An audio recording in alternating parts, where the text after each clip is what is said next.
Hi, everyone. Welcome to Radiant Living, Inspiring Humanity to Thrive. I'm Marisa B, and today I have with me Kimberly Arbuthnot. She has been for 40 years in nursing. She's 30 years as an educator. She's a master gardener.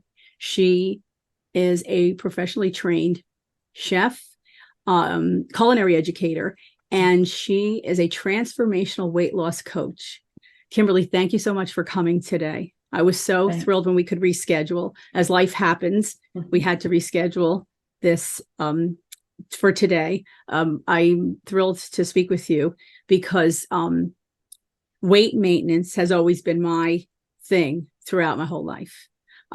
So I'm interested to hear how you got involved with this. I know you've been in nursing for 40 years, so naturally you've been in the health and wellness field. But how did this all start specifically in weight? I've had my own challenges with weight. If you don't believe sugar addiction is real, you need to look at it, I believe, in a different way, because I can assure you that I am addicted to sugar. And when I look back through my life, I see how those patterns developed. One of the stories I tell is that shortly after my third baby was born, I had a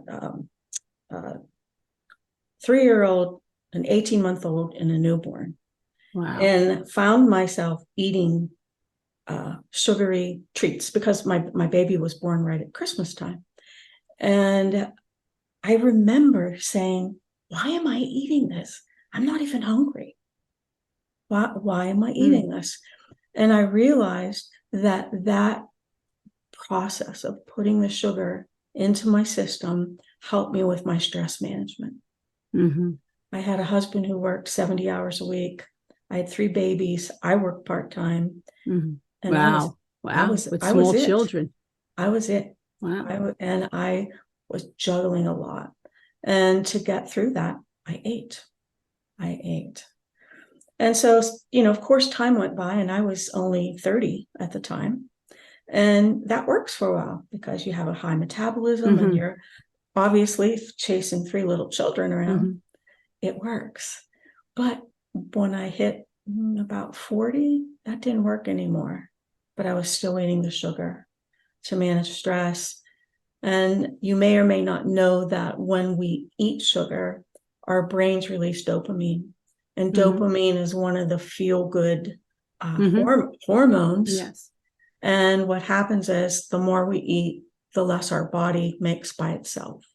And it what we call down-regulates. So it almost cuts it off. Yeah. Yes, because we're getting it elsewhere. Right. So the body takes a break. So during that time, as the weight started piling on, I was still very active in exercising, but my metabolism changed. And time went on, and as I started to really look at myself and my health was deteriorating. I was pre-diabetic. I had hypertension. My blood pressure flew up. And I started to develop some significant health issues that, guess what? Part of my family dynamic too. So now I wasn't taking care of my environment, my body, and I had the familial genome thing going on, which doesn't really mean a lot. You can take care of that by eating properly, by exercising. Very, very few obese people are obese because of their genetics. It's just, they just aren't. And so when I started to take care of myself, things started to shift. For instance, I went on a vegan diet, and I was only using meat and cheese as condiment to begin with because of my really bad family history of diabetes and heart disease. And I went on a complete vegan diet. I lowered my cholesterol by 30%. Wow. In 3 months. Wow. It works. And when I started exercising, I put that with just walking. All I have to do is walk. Well, yes. The exercise is the important addition, right? Yes. Extremely important, but you don't have to kill yourself. Right. That's one of the things I help with my clients with. You don't have to be miserable. You just have to walk. And in time, you can barely go without that walk. You feel miserable when you skip it. Right. Yeah. Which is really, really amazing. Yeah. My husband and I had an opportunity to move to California. He started a program there, and we were in the Central Coast, just near San Luis Obispo. Mm-hmm. And I ran into an organization called the Wellness Kitchen. And I walked in the door, and it was one of those things where I knew immediately I was welcome there. And I had already attended culinary school because I love to cook. And what I ended up doing there, I was there about 4 or 5 years. I cooked. I started out cooking, and we cooked for people who were significantly ill. So most of our clients had cancer, or they were having treatment for cancer. Yes. And so we provided really nutrient-dense, nutritious, healthy foods for people. And we watched them improve dramatically. It's a recorded, known fact that 80% of folks who are going through treatment for cancer are malnourished. Malnourished. Yes. And I had one particular client. It's a kind of a bit of a story, but he had a feeding tube.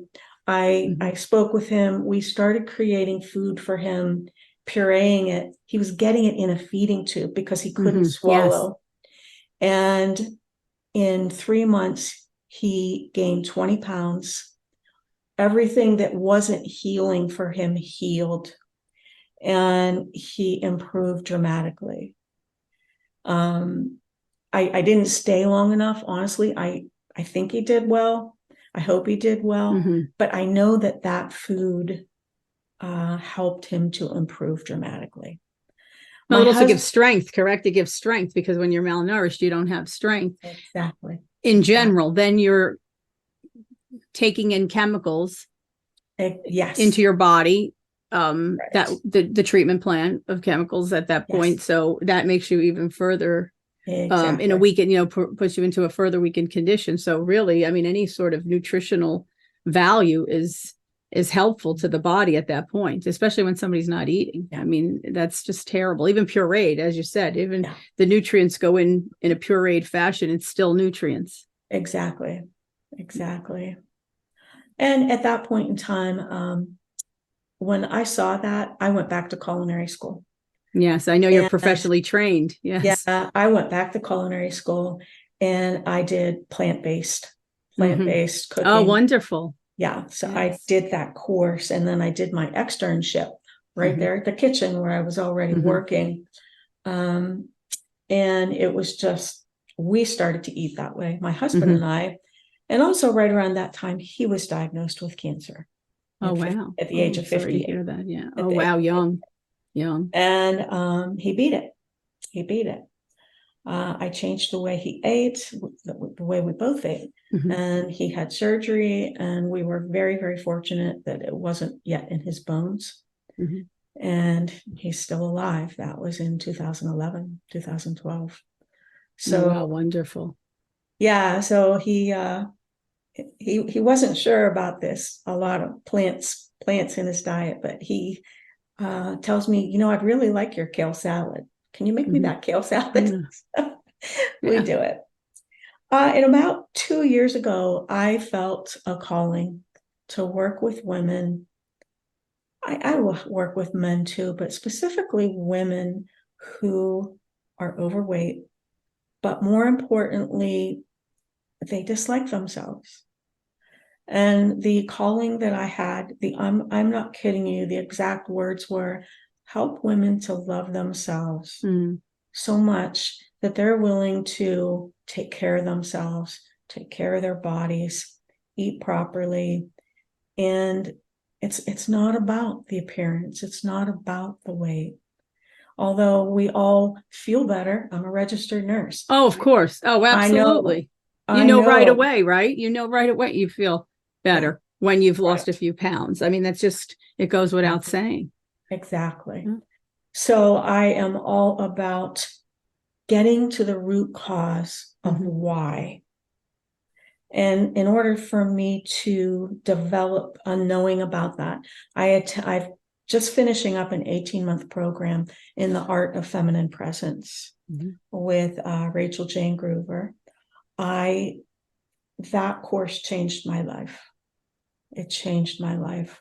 I have become really grounded in my body and centered and appreciative of who I am. My not just the feminine piece of me. I used to always say that I am my dad's oldest son. Oh, okay. My dad was a very hard worker. He's still alive. And he had 3 daughters. And I was the oldest, and we worked like boys and men. My whole life, I worked like a man. But I was proud of that. I was proud of my physical abilities to do things that only men and boys do. However, when my testosterone level came out to be high, I decided I better stop saying that. And I stopped using that term.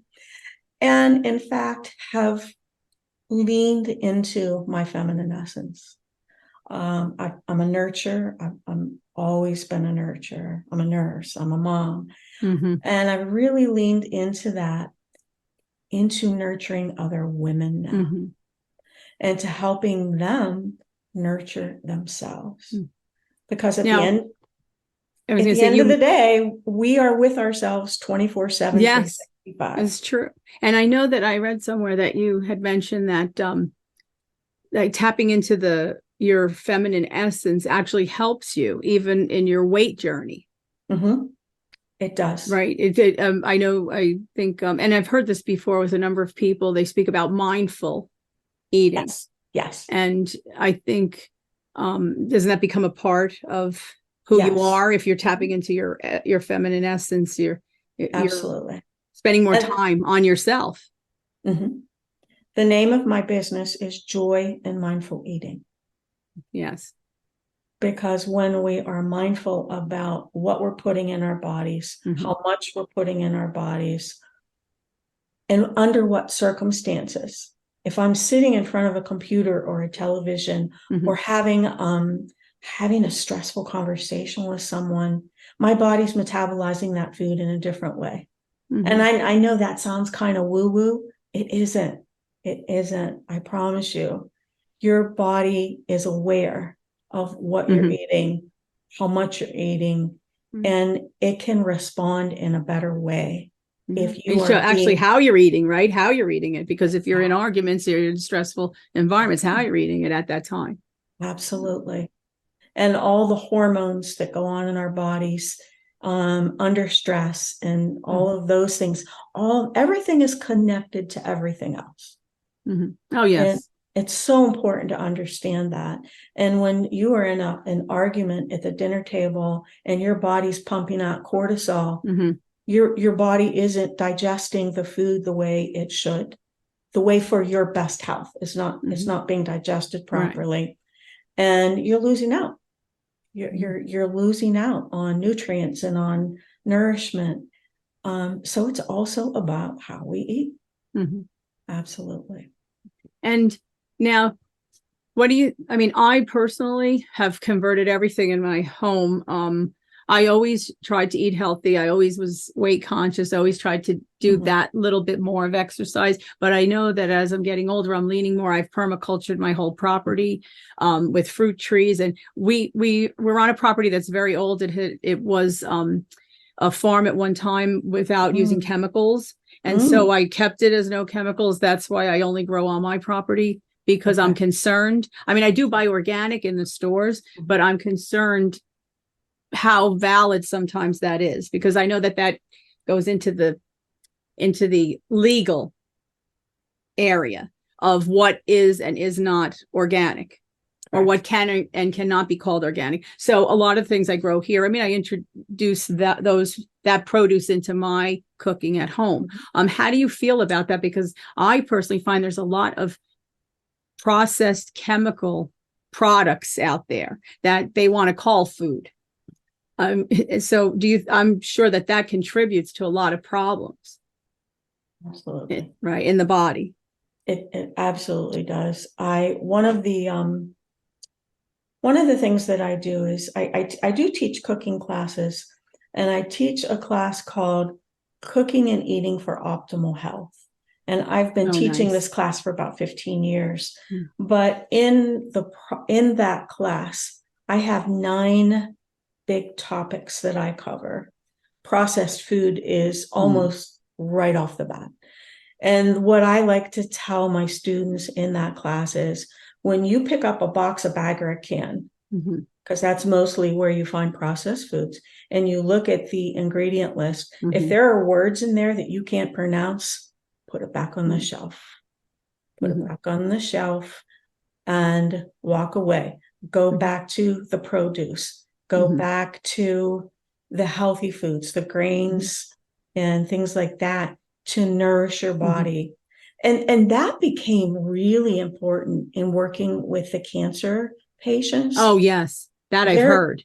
Their kidneys and liver are already working so hard to detoxify those horrible, I mean, life-saving, perhaps. Yes. In many cases, life-saving. But they are chemicals, right? They are chemicals. And they are toxic. They are absolutely toxic to the body. So we would always encourage people to eat organic and no process, nothing to add to the burden of the liver and kidneys while they're going through cancer treatment.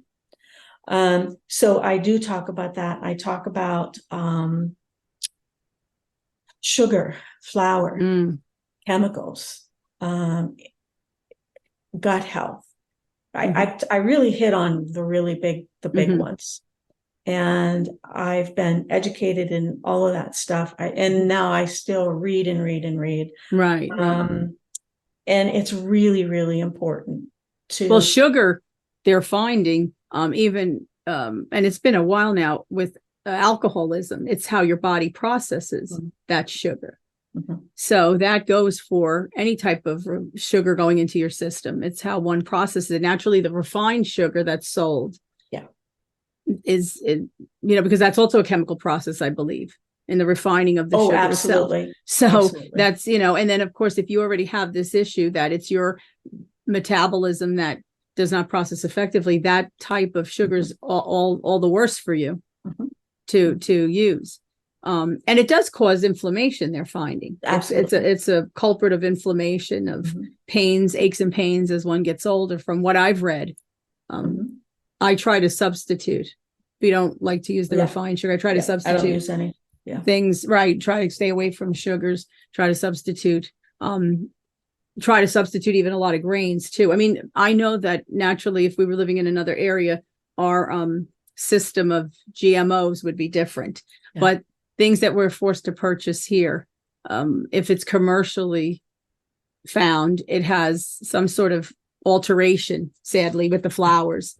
Yes. And, with the flours and the grains. So I'm a little nervous about that too. So I try to buy all organic with that.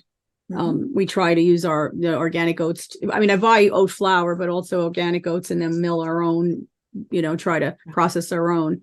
But it's unnerving, because I know a lot of people say that it's very expensive too.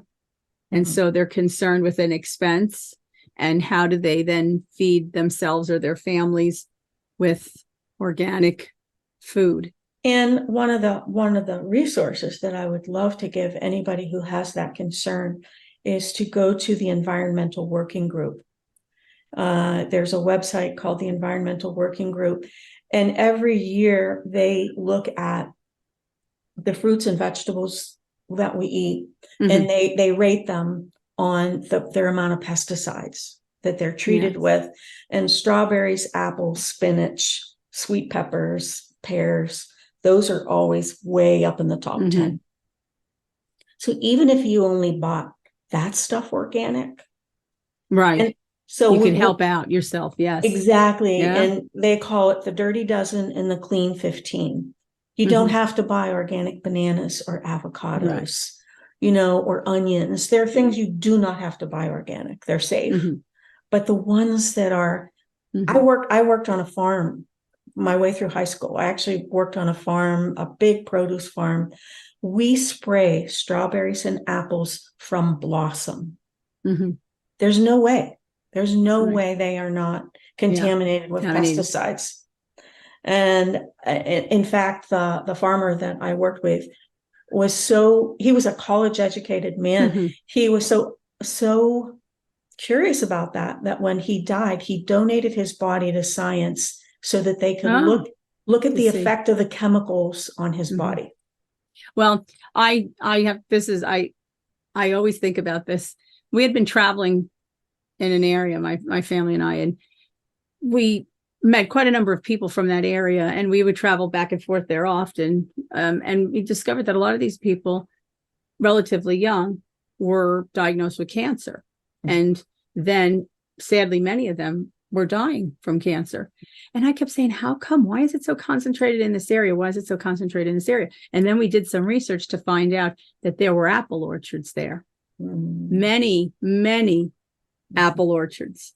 And that was almost an epiphany of the chemicals that are used, because as you said, apples are one of the most pesticide ridden fruits, which is terrible, because apples, I mean, we here in the United States, we're raising an apple a day, right? Keeps the doctor away. But here we go. It's all filled with chemicals. But we were so surprised. My husband and I were thinking, how could this be that all these people, and relatively young people, were being diagnosed in some passing, and then finding out that this, and not currently, but years back, that these were all orchards where these people were living, and who knows how long those chemicals are in the ground. Exactly. From the use, right? So they could be long gone. That's not being produced there any longer. People are living there, but you really don't know what's in the ground. That's why it's kind of frightening too. I mean, I don't use any chemicals here, pesticides on our property for growing, which is a little bit more difficult. But kind of like vinegar is your friend. Apple cider vinegar and white vinegar and things like that, they're your friend to make things that help out. It's a lot more work, of course, because the weeds are there more, the pests are there more, but you're always thinking of a way to try to protect the produce without chemicals. Exactly. Well, good. Good for you. I'm so glad to hear that you're approaching it that way. I don't have the luxury of being able to grow very much produce because I live in an oak forest. Oh, wow. But there are oak trees everywhere. But I do plant, I have a beautiful herb garden, and I cook with fresh herbs and grow flowers, the ones mostly shade loving flowers. But until I find a piece of property that suits my need, and I'll be ready to get out of the DC area someday. But I mean, my property's small. There are people who have acres and acres of property. And I don't think, even as I get older, that I would be able to maintain that type of property either. I mean, I don't want to run a farm, and I could not run a farm. I mean, my husband is working full time. He's not a farmer. But just a small patch of land that we do have, I wanted to definitely bring in more. I always had a small garden, vegetable garden and herbs, sometimes in the garden, but sometimes potted in planters. But I wanted to make sure that I was growing more that were chemical pesticide free for my family. And so that's why we decided to permaculture. It's a few years now with trees that we can grow in this area, because you can't grow everything everywhere. Right. But it contributes to trying to eat healthier, trying to eat with less chemicals, mostly because we don't even really know, like you said, that even the terminology, we don't really know what these things are. These long words that we have no idea. I mean, we know that they're chemicals, we know that they're formulaic, and yet we don't know what it's doing to us other than destroying us. So to try and eat as best we can, right? I mean, we know no one's staying forever. That we do understand. But while we're here, we'd like to at least stay healthy. Why would one want to be 20, 30 years of sickness, of disease, right? Because that's really, what you're saying, even with the eating at a dinner table and arguing, all of those chemicals in your body that are moving around when you're eating. It's a difficult task to try to eat healthy, maintain the chemicals in your body by less stress, less arguing, because of all of that contributes to it. It really is, when you look at it, mind, body, and soul, correct? I mean, you think that that's really how we have to go. Really, absolutely. And that's part of why I integrate the art of feminine presence into the work with the women that we're looking at. We are looking at the physical, the emotional, and the spiritual aspects of who we are, how we function, and how to move on in the best way possible. And happier, healthier, and hopefully more aligned with our purpose for being here. I'm really, really a believer of I'm here for a reason. And at this point in my life, this is my reason. And I love the work I do. One of the things that I put together, you can make little changes, swap out little things in your eating that help, things that help, little tiny steps that help.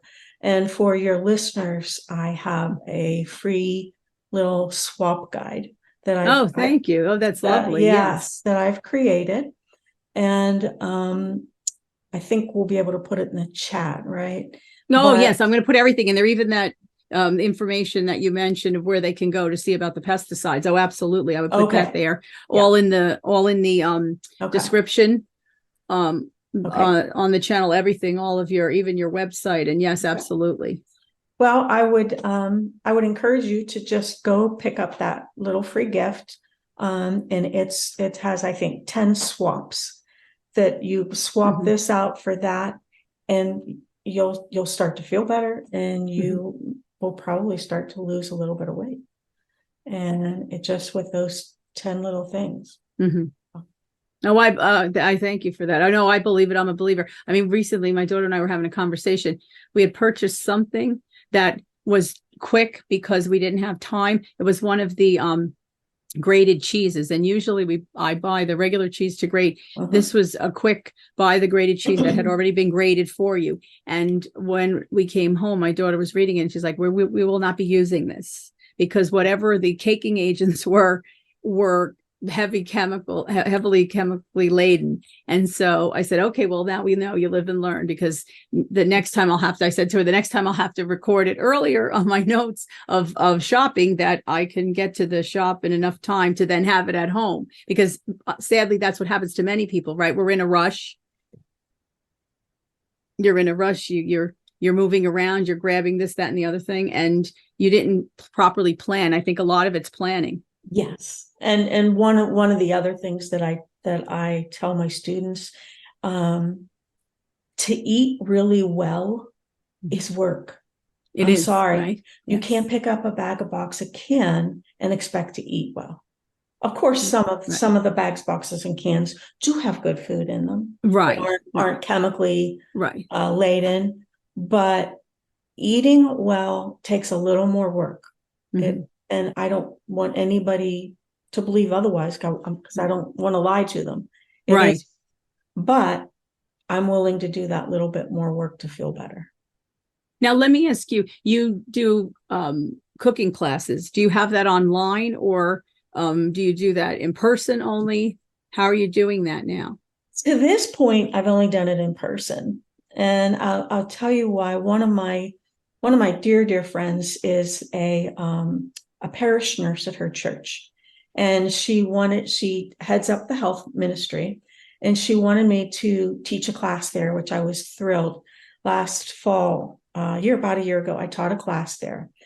And at the end of the class, and like I said, we did these big health topics, GMOs and sugar and all that stuff. And then I did a cooking demonstration, which I could do that online too. And then they tasted the food that I Right. made. That's the thing. And my friend Gloria said to me, Kim, the education is in the tasting. Right. Because you have to know Yeah. once it's completed what it tastes like. Right. And because, Unless they're cooking it themselves along with you. yes, That would be right. But then again, it's tasting theirs, not yours. Right. Right, Which right. I actually have done several classes too, where I'm sort of roaming around, but they're doing the prepping and the cooking and massaging the kale, and they're actually doing those things with my guidance. And that's really a lot of fun. I love doing it in person. I'm contemplating doing this, moving it to an online thing. Yeah, I mean, I would think that would be great. I mean, I always watch because I'm always looking for a lot, even the prep or preparing or saving and storing. So I'm always looking and watching on how to do that, because with growing some of my own things, I want to make sure I can keep them through the winter months, and, how to best preserve that. And it is work. It's a lot of work, but I know that more and more people are trying to do that so that they can eat a much more healthy diet. So, I mean, I personally would look for something like that. And I know you're a master gardener, so that's what I loved about this. That's why I couldn't wait for you to come on, because you go from the growing, say, of herbs. I know you say that you don't have a large enough land to grow tremendous amount of food, but you're growing things. And then you also have the culinary background for cooking, and, but then you also have the health background. I mean, 40 years of nursing, that's a lot of nursing. And I spent a lot of my time in cardiology. Yeah. So I am really, really aware of the connection between the food we eat and our heart health. Really aware that, and diabetes. Oh my gosh, so many, and that seems to be the big thing. We never heard, when I was a child, you very rarely heard that. And now so many people have it. So very many people. That's kind of shocking. How does that occur? How is it happening? I say it's the food. The food and the lack of exercise, the lack of moving the body, sitting in front of a TV and a computer. And we're just not moving the way we used to. But I really think the bigger issue is the food. One other little thing that I can tell you is that from the time I had my first child, shortly after I had her, I had a lot of pain in both of my hips, bilateral hip pain. And over the years, I was going to, had some injections and MRIs and like, what the heck is going on with these hips? And in about 2015, I saw a chiropractor who said, "Are you sure you don't have an issue with gluten?" I said, "I've been eating gluten my whole life." And he said, let's just check. Okay. And I said, okay. And we checked I think we did a blood draw, and what should be a 0.02 amount of gluten in that specimen was 15. Oh, wow. I didn't even know they could test with blood. Yes. I'm pretty sure it was blood. Yeah. Anyway, like I said, that was 2015. I stopped eating gluten, and within 6 months, my hips got better. Yeah. For the first time, it had been 25 years. Now, do you think that's because the gluten has been chemically changed? Because that didn't happen before to people. So here's the one thing that we know about gluten. Wheat is a product that we have hybridized. So we've taken all of the good parts of the Northern European wheat that make it strong with the good things of the wheat grown in Asia and in America. And they have hybridized that to make a really strong wheat product. It's shorter, it's tougher, it doesn't blow over in storms. And in doing that, the actual, there's a lot of chemistry to this, but the actual gluten, the gliadin, it has gone up. Okay, so as that rose, our bodies were like, what the heck is this? We've never had this before, because we have, over time, evolutionary time, our bodies have adjusted to what we consume. And when we got those higher So amounts quick. of gluten, Yeah. So quick. quickly, right? We do not eat the same flour and bread that our grandparents ate. Exactly. You and I know are, that. we aren't eating the same that we ate when we were children. Exactly. Oh, I know that. Exactly. I mean, that's a big concern of mine, because, you hear stories. I mean, it could be a whole other topic. I don't want to get off point, but, you hear stories that, oh, they've done it too, so that the wheat can withstand the natural pests and more supply for abundance for everyone. But I'm wondering if it's not profit instead, because, in Europe, they don't do any of that, and they're not allowed to do any of that.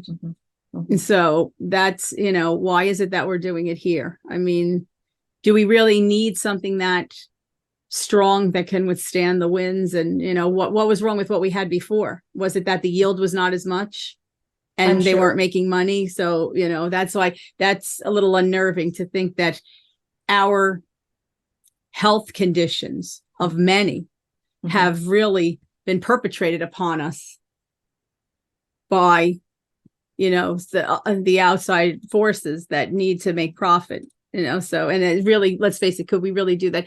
Get yourself a mill to be milling all your own wheat that you're growing. And that's, how many people can actually do that? Right. Very few. Few and far between. Yeah. So it's a bigger issue, but like you said, you can make changes. Something simple. Well, and we're not one for chemical beverages that have been carbonated and colored, and we've never used that. There's nothing wrong with drinking, good, clean, clear water. Correct. That's what your body wants. Yes. That's what your body. Yeah, we need it, right? That's what we need. I mean, you can't go without water. So it's just that there are a lot of things out there that you can really, and I'm thinking, I've heard other people say, other health professionals, you don't need to stop altogether. You don't want to put your body in a shock, right? Especially people who you can, instead of having to have one a day or only have, one a week, go to one a week, right? I mean, you can start. Start small. I always say start small, and just incremental changes over the days, over the weeks and months, and you'll get there. Because I think people that are because you're dealing with a number of issues here, right? You're dealing with healthy eating, weight loss, and then, the building up of yourself, of your self-esteem, of your, of getting rid of the negative programming or the patterns, or maybe the hurt or the trauma from before. Right. So this is the big picture. Right. So you have to, I guess, compartmentalize certain things. The healthy eating is really something that someone can control, right? For the moment, you can control that for yourself. And obviously there are times that it is just out of your control. If you forgot to pack some food and you're in an airport. Oh, I know. Isn't it? I know. And you really look around and say, oh my gosh. Yeah. Right. I always try to have something with me, something that's healthy. Right. Because I'm always nervous, that they're really the worst of the worst in some locations. Yeah. It is a job. It really is a job. It really is. It's a job. It really is. It is. But I think a lot of planning works well, right? Planning meals, like you said, planning absolutely. to take things with you. Yeah. Planning, I always say planning is a 4-letter word, but it's plan is the thing that we need to do if we want to be successful. Yes. Right. And that's what everything really, right? No, but it is with everything. No. And I also help clients with that too. We plan a menu that, okay, this is my fall menu. I can do the same thing in 4 weeks from now for 4 months of the fall, or I'm sorry, every 4 weeks of the fall for those 3 months, this is what I'm going to cook. And it doesn't have to be that hard. We can also I teach things like doing batch cooking. So today Yes. I'm going to cook rice because I know I'm going to have rice on Monday and Thursday. Mhm. And all these little things to Mhm. help you make life easier. And particularly working moms, man, working moms have it rough. Oh my gosh. And working dads, whoever's doing all the Right. cooking and all that, they have it rough. And so I'm always trying to one of my other things, maybe I can send it to you. I have a document called How to Avoid the Takeout Trap. And Yes. that's where I have those tips of plan Mhm. and batch cook, and all the different things you can do Mhm. to, when that day comes, and that day is going to come when you come Mhm. home and you want to rip every hair in your head out, that there's something that you can pull out of the freezer, or Mhm. something that you can pull out of the refrigerator that you prepared a couple days ago when things were calm Mhm. and quiet. Yes. Oh, I agree with you. I've been watching a lot of that lately too, how to do the meal planning weekly, monthly. And I'm watching some people that are fabulous that, they're doing breakfast, lunch, and dinner preparations. Ooh, Yeah, okay. really. It's incredible. Mhm. Um, they're just so talented that they're preparing all Yeah. three for the month for themselves, their families, and when they talk about the slow cooker or the pressure cooker are the two that a lot of people use, but the slow cooker sometimes is so easy to put the things in there. Yeah. And yeah. Yeah. I mean, it's just so much. I mean, you could talk about it on and on. Recently, I was watching because a lot of people complained about slow cooker recently because of the types of recipes Yeah. that we're calling for, again, the canned, bagged products. But I've actually started to research, because I find that it's easy to throw everything in there and let it do its thing while I'm busy all day long. Sure. Yes. And so I recently was reading and watching both that how you can make your own healthier ingredients in those slow cookers, which is already half the battle if you know how to make the healthier ingredients or utilize the healthier ingredients in there, because it's so easy. I have one child. I don't know how people do it with many children. You said you had three. I don't know how. And you worked. Yeah. You worked. That's like, you deserve the crown, the tiara, the scepter, the gold medals everywhere. I can't even imagine. I mean, my daughter, I had one child and I was home with her the whole time. I went back part-time with therapy work after she was 16. Okay. And so Yeah. I don't know how moms do it. I remember when I was young working in New York City, and these moms, were working all day long and holding one little one by the hand, the other stroller in their arm, holding the umbrella stroller in their arm, going up and down subway stairs to get their children to their schools or nurseries, nursery schools or daycares, and then getting themselves to work all day long. I mean, really amazing. Yeah. And then you say, then you're going home to have to cook. Yeah. And you can see how the trap of takeout, fast food occurs. Oh yeah. Yeah. Yeah, for sure. Yeah. So I think it's like you said, it's all planning, organizing. The batch cooking is interesting. It works quite well. So you do that with your clients. You work with one-on-one or in groups. So do you have groups? Both. I have a program. I actually work with one-on-one. And if you are, some clients are very private, and particularly about the weight issues and so forth. But so I do work one-on-one. I also, I think the best case scenario is in the 12-week program is that we work one-on-one for 50 minutes a week, and that addresses their very specific issues. And then 90 minutes we're in a group.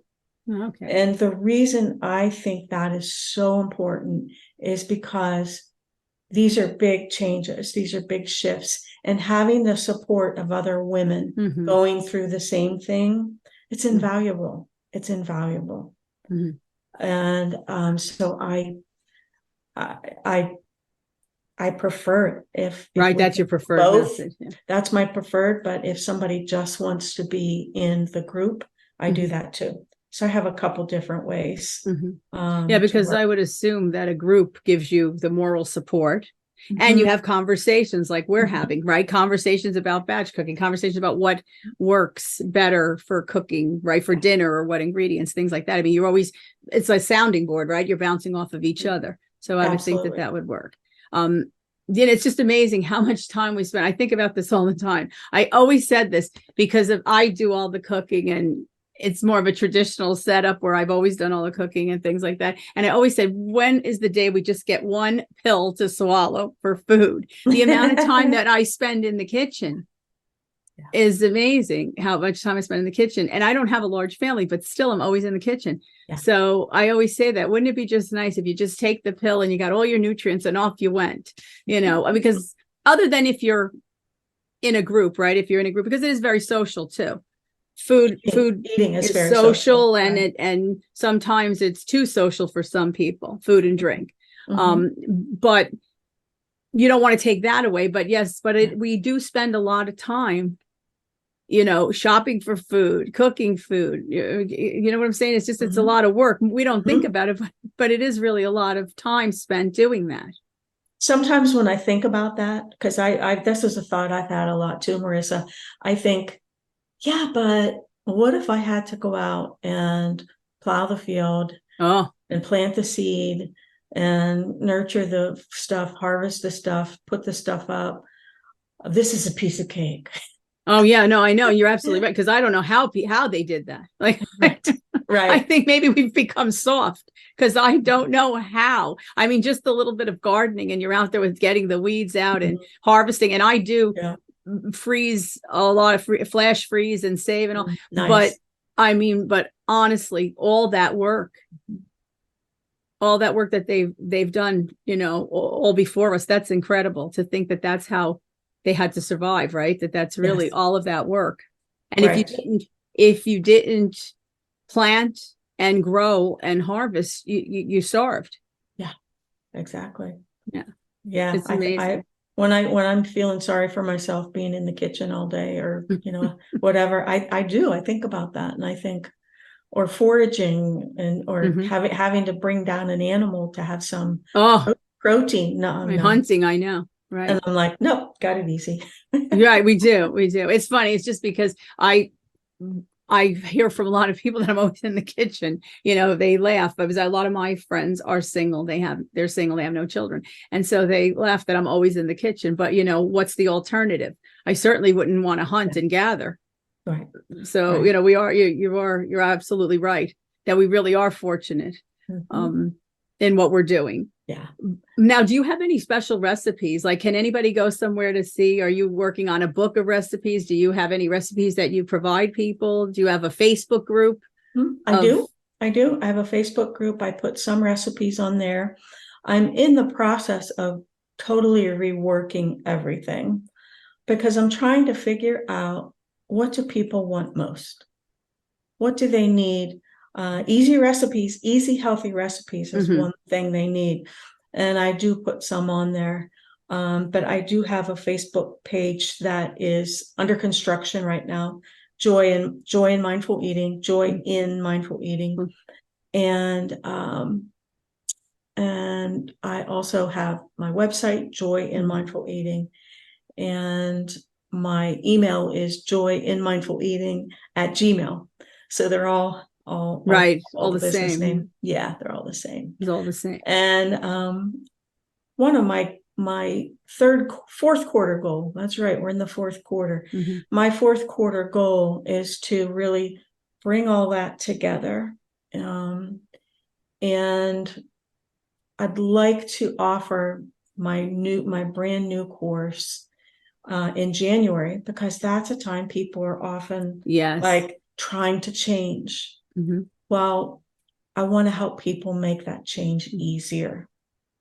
Let's work on that together, and let's start with some basic winter recipes and get things underway. Winter, they generally have more time too.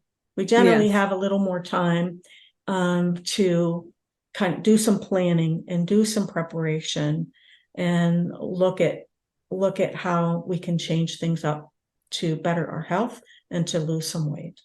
Well, I will definitely put all that information in the Okay. description so people can contact you, can go and see if they want to join the Facebook group. It's always Okay. good to have that that group dynamic, to help you along. But I want to thank you so much, Kimberly, for coming on today. I know you're very busy. You have a lot of things that you're doing, and I so appreciate it. I was so looking forward to this. As I said, we could talk about all these avenues for so long, right? Because this can cover so many things. But I want to thank you again. I know the audience is going to have a lot of questions, especially when it revolves around food and healthy eating. So I definitely will make sure that they can connect with you. And hopefully we could speak again. Thank you. Soon. Okay, thank you. Marisa. Have a wonderful afternoon, and thank you so much for coming. You too. Bye Thank now. you so much. Bye-bye.